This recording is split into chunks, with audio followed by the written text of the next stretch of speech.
नमस्कार। मैं श्रीमती प्रेम परिहार, सहायक आचार्य, राजकीय बांगड़ महाविद्यालय डीडवाना, और हम पढ़ रहे हैं लागत, मात्रा, लाभ या सम विच्छेद विश्लेषण। यह बीकॉम पार्ट सेकंड के पेपर फर्स्ट में पढ़ाया जाता है।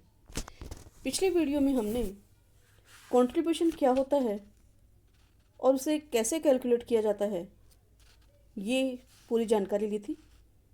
और आज हम उसी कंट्रीब्यूशन के आधार पे आगे की बातों के बारे में जानकारी लेंगे, जिसमें हम आज लाभ मात्रा अनुपात यानी कि प्रॉफिट वॉल्यूम रेशियो और पीवी रेशियो के बारे में जानकारी लेंगे। हम सब जानते हैं कि बिक्री में होने वाले परिवर्तनों के कारण लाभ की मात्रा पर भी प्रभाव पड़ता है, परंतु ये लाभ की मात्रा पर कितना प्रभाव पड़ा है, यह सब लाभ मात्रा अनुपात से ही ज्ञात किया जा सकता है। यानी कितने परसेंट लाभ कम हुआ है या ज़्यादा हुआ है, इसकी अगर हमें गणना करनी है तो प्रॉफिट वॉल्यूम रेशो की गणना करनी होगी। लाभ मात्रा अनुपात अंशदान एवं विक्रय मूल्य में संबंध को बताता है। लाभ मात्रा अनुपात अंशदान एवं विक्रय मूल्य में संबंध को बताता है। चूंकि अनुपात है तो निश्चित ही ये प्रतिशत के रूप में होगा। इसे अंशदान विक्रय अनुपात भी कहते हैं या सीमांत आय अनुपात भी कहा जाता है। यहाँ हमारा लाभ से जो मतलब है वह टोटल विक्रय में से वेरिएबल कॉस्ट घटा देने से है। यानी कि अंशदान जो हमारा है तथा मात्रा से आशय हमारा जो है विक्रय मूल्य से है। जब हम लाभ की बात करते हैं तो जितनी भी हमारी विक्रय हुई है उसमें से वेरिएबल कॉस्ट घटा देंगे, यहाँ उसको लाभ माना गया है, और मात्रा से आशय विक्रय मूल्य से माना गया है। जब हम इसको कैलकुलेट करेंगे क्वेश्चन में तो आप आसानी से समझ पाएंगे कि कंट्रीब्यूशन क्या है।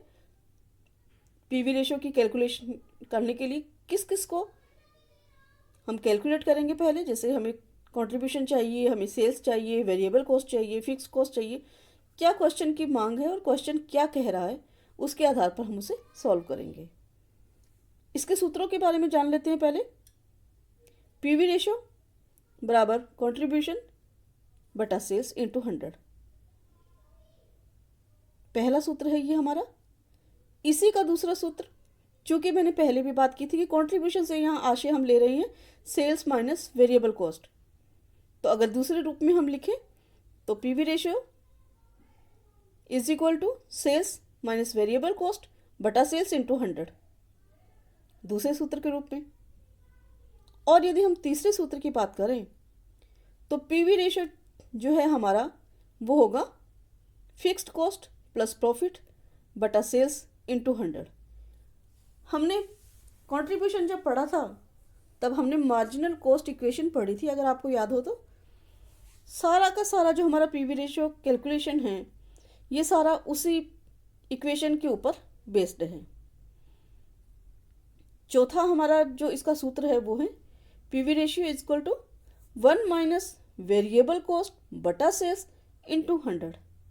अगर एक में से हमारा जो वेरिएबल कॉस्ट बटा सेल्स इंटू 100 का जो रेशियो आया है उसको अगर हम एक में से माइनस कर देंगे तो हमें पीवी रेशियो की गणना हो जाएगी। अब इस पीवी रेशियो की गणना करने के लिए कई बार क्या होता है कि हमें दो अवधियों की बिक्री दी गई होती है, लाभ की राशि दी गई होती है, और उन दोनों के बीच हमें पीवी रेशियो की कैलकुलेशन करनी होती है। तो यहाँ जो हमारा सूत्र होगा वो होगा चेंज इन प्रॉफिट, यानी दो अवधियों के बीच में, जैसे 2010 की प्रॉफिट दी गई है, 2011 की प्रॉफिट दी गई है, तो 10 और 11 के बीच में कितना चेंज हुआ है प्रॉफिट में। प्लस माइनस यहाँ पे कोई मायना नहीं रखता है, हमें चेंज इन द प्रॉफिट देना है। प्रॉफिट में कितना चेंज हुआ है वो बताना है हमें। जैसे अगर हम कहें कि 2010 के अंदर हमारे पास में 5,000 की प्रॉफिट थी और 2011 के अंदर हमारे पास में 7,000 की होगी, तो ये 2,000 का जो प्रॉफिट है हमारा, यहाँ प्लस माइनस हमें ध्यान नहीं रखना है, चेंज देना है, चेंज इन प्रॉफिट बटा चेंज इन सेल्स इंटू 100।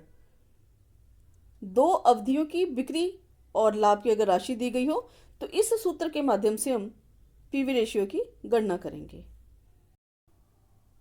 कई बार क्या एग्जाम में क्वेश्चन इंटर रिलेटेड दिए गए होते हैं, एक चीज़ दी गई होती है, दूसरी हमें कैलकुलेट करनी होती है, जिसके लिए हमें ये विभिन्न कारकों की अगर गणना करनी है तो ये हमारे जो सूत्र हैं ये बहुत काम करते हैं। जिसमें अगर कंट्रीब्यूशन अगर हमें निकालना हो तो contribution is equal to sales into PV ratio, तो कंट्रीब्यूशन हमारी कैलकुलेट हो जाएगी। सेकेंडली अगर हमें प्रॉफिट निकालना है तो sales into PV ratio minus fixed cost अगर हम कर देंगे तो हमारी प्रॉफिट निकल आएगा यहाँ पे। और अगर फिक्स्ड कॉस्ट निकालनी है तो sales into PV ratio minus profit, अगर हम ये कैलकुलेट करते हैं तो आसानी से हम इनको कर पाएंगे क्वेश्चंस को। तो ये सूत्र हमें याद रखने हैं जब भी हम क्वेश्चन करेंगे तब। और एग्ज़ाम के अंदर ये जो चैप्टर है इतना इम्पोर्टेंट है कि कम से कम एक छोटा क्वेश्चन और एक बड़ा क्वेश्चन आराम से इस चैप्टर से मिलता ही मिलता है। तो बहुत इजी है, लेकिन याद रखने वाली चीज़ें हैं आपको। जब आप क्वेश्चन सोल्व करेंगे तो अपने आप ये कंठस्थ होते जाएंगे। कई बार क्या होता है कि दो अवधियों की कुल लागत तथा कुल उत्पादन मात्रा दी हुई होती है तो प्रति इकाई परिवर्तनशील लागत ज्ञात की जाती है। क्वेश्चन पूछा जाता है कि अगर ऐसा हो तो परिवर्तनशील लागत क्या होगी। उसके लिए हमें जो सूत्र काम में लेना है वो लेंगे हम वेरिएबल कॉस्ट पर यूनिट। देखिए दोबारा पढ़िएगा आप इसको, प्रति इकाई परिवर्तनशील लागत ज्ञात करनी है। तो हमारी वेरिएबल कॉस्ट इतनी देर तो हम सिंपल लिखते आ रहे थे, v is equal to S minus V, वो जो है हमारा वेरिएबल कॉस्ट पूरा का पूरा है। और यहाँ वेरिएबल कॉस्ट किसकी निकालनी है, पर यूनिट की। तो जब हम सूत्र लगाएंगे तो उसमें लिखेंगे हम variable cost per unit is equal difference between total cost, दो समय अवधियों की टोटल कॉस्ट में कितना डिफरेंस हुआ है, और डिफरेंस बिटवीन आउटपुट, यानी कि जो हमारा आउटपुट हमें मिला है, उत्पादन की मात्रा जो हमें मिली है, वो दो अवधियों के बीच में कितना डिफर रहा है, दोनों के बीच में कितना अंतर रहा है, ये आपको बताना है, ये आपको कैलकुलेट करना है।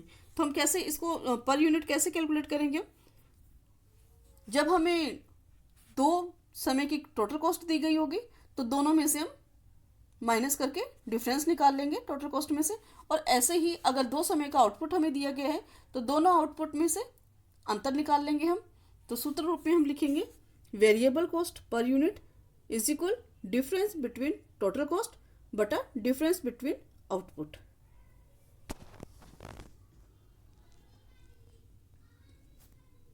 अब इसको हम एक क्वेश्चन के रूप में सोल्व कर लेते हैं। क्वेश्चन जो हमारा है वो PV ratio of Navratna is 40% during the year 2005, sales were ₹80,000 and the fixed cost ₹800। Calculate. इसके अंदर हमें सेल्स दी गई है 80,000 की, फिक्स्ड कॉस्ट दी गई है 8,000 की, और कैलकुलेट क्या करवा रहा है ये, calculate total variable cost, total contribution, total profit and what should be their profit if they are able to increase their sales to ₹120। अगर आप ये सोचिए, इसके अंदर लास्ट में क्वेश्चन ये भी पूछा है कि इच्छित जो इनका है प्रॉफिट वो कितना होगा अगर वो सेल्स के अंदर 120 का इंक्रीज कर देते हैं, 1,20,000 का इंक्रीज कर देते हैं, तो उनका प्रॉफिट कितना होगा ये भी पूछा है। यानी क्या क्या पूछा है, टोटल वेरिएबल कॉस्ट कैसे निकालनी है, टोटल कंट्रीब्यूशन कैसे निकालना, प्रॉफिट क्या है, और प्रॉफिट में क्या फर्क पड़ेगा अगर सेल्स जो है हमारी 1,20 तक बढ़ा दें हम। ठीक है, क्वेश्चन सोल्व करते हैं। पहला ही पॉइंट ले लेते हैं हम, total variable cost. Total variable cost कितनी बता रहा है ये, वो हमें ज्ञात करनी है। इसके अंदर क्वेश्चन के अंदर ही दे रखी है, इसने पीवी रेशो दे रखा है कितने परसेंट, 40%। जब 40% पीवी रेशो दे रखा है तो वेरिएबल कॉस्ट क्या होगी, क्वेश्चन बताया था आपको, सूत्र के अंदर हमने क्या लिखा था उसमें, 1 माइनस वेरिएबल कॉस्ट बटा एस इंटू 100। तो अगर एक में से पीवी रेशो इन्होंने दे ही रखा है, 100 में से अगर हम 40 कर देंगे तो 60% ऑफ सेल्स जो होगा हमारा, उसमें हम राशि निकाल पाएंगे वेरिएबल कॉस्ट की। तो टोटल वेरिएबल कॉस्ट कितना हो जाएगा, 80,000 बटा 100 इंटू 60, तो ये हो गया हमारा 48,000। दूसरे तरीके से भी इसको कर रखा है, आपको जो इजी लग रहा है आप उससे कर सकते हैं। इसमें समीकरण में मैंने आपको सूत्र बताया था कि विभिन्न कारकों की अगर गणना करनी है तो हमें अगर एक चीज दी गई है तो हम बाकी चीजों की गणना आराम से कर सकते हैं। तो उसमें सूत्र बताया था मैंने आपको 1 माइनस पीवी रेशो, कौन से वाला सूत्र है, सबसे लास्ट वाला, वेरिएबल कॉस्ट जो निकालनी है उसका सूत्र है, variable cost sales into 1 minus PV ratio. इससे करेंगे हम तो ये हमारा हो जाएगा। दूसरा है टोटल कंट्रीब्यूशन निकालना। कंट्रीब्यूशन के लिए हम क्या करते हैं, सी बराबर एस माइनस वी, यानी सेल्स माइनस वेरिएबल कॉस्ट। चूंकि हमने वेरिएबल कॉस्ट पहले ही निकाल ली है 48,000 रुपए और सेल्स हमें दी गई है 80,000 रुपए, तो दोनों में से अंतर निकाल लेंगे तो कंट्रीब्यूशन हमारा जो होगा 32,000 का। ठीक है। तीसरा क्वेश्चन क्या पूछा है इसने, प्रॉफिट पूछा है। ठीक है, और प्रॉफिट पूछने के लिए हम क्या करते हैं, sales into PV ratio minus fixed cost, सीधा सा है, sales into PV ratio minus fixed cost. तो सेल्स कितनी है 80,000, पीवी रेशियो कितना है 40%, माइनस 8,000 हम अगर करेंगे और इसको सोल्व करेंगे तो हमारा आएगा 24,000 रुपये प्रॉफिट का।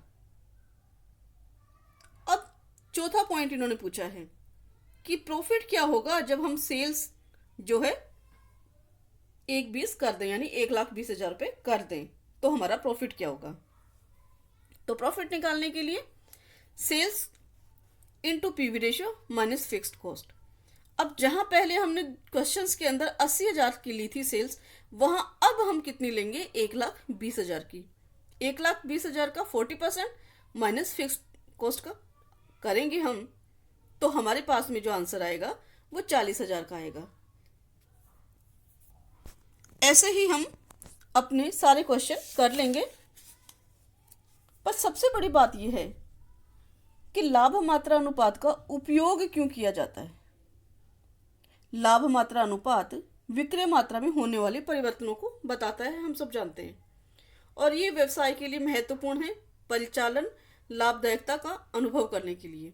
यानी ऑपरेटिंग प्रॉफिट हमारा कितना हुआ है उसको कैलकुलेट करने के लिए हम इसका अध्ययन करते हैं, पीवी रेशियो का अध्ययन करते हैं। और पीवी रेशियो के अध्ययन के साथ ही हम क्या कर सकते हैं, प्रति इकाई मूल्य में अगर हमें वृद्धि करनी है तो वो आसानी से कर सकते हैं। इच्छित अगर हमें लाभ अधिक कमाना है तो कितने तक हम सेल्स करें उसकी जानकारी हम ले सकते हैं।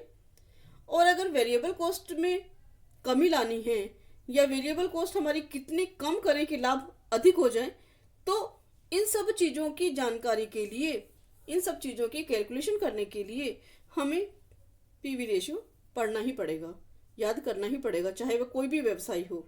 इसके बिना उसका काम नहीं चल सकता। उम्मीद करती हूँ आपको ये वीडियो समझ में आया होगा और आप ऐसे ही अपने आगे के क्वेश्चन सोल्व कर लेंगे। कहीं कोई प्रॉब्लम आ रही है तो आप बात कर लेंगे, व्हाट्सएप में मैसेज डाल सकते हैं।